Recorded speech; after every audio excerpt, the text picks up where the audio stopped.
علی مع القرآن و القرآن مع علی لن یتفرقا حتی یردا علی الحوض. اون قرآنی که تبیان کل شیء، اون قرآنی که ما فرطنا فی الکتاب من شیء، این قرآنی که بحریست لا یدرک قعره، علی با این قرآن.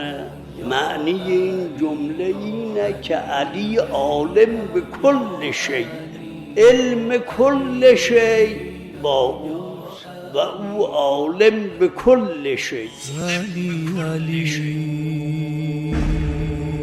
معیت از عناوین ذات اضافه است. ذکر یک طرف مغنی از طرف دیگره، ولی قوقا اینه با این که علی مع القرآن در این عنوان ذات اضافه کافی بود که اون طرف را هم مندرج کنه، اما در این تصریح دقایقی به کار رفت.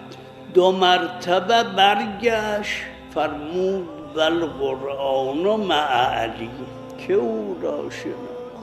قیامتی که در این جمله است که اهلش درک کنن اینه که یک دایره تشکیل داد، قرآن رو وسط گذاشت، علی را دور او حلقه‌وار قرار داد. علی مع القرآن ابتدا شد به علی و القرآن مع علی ختم شد به علی.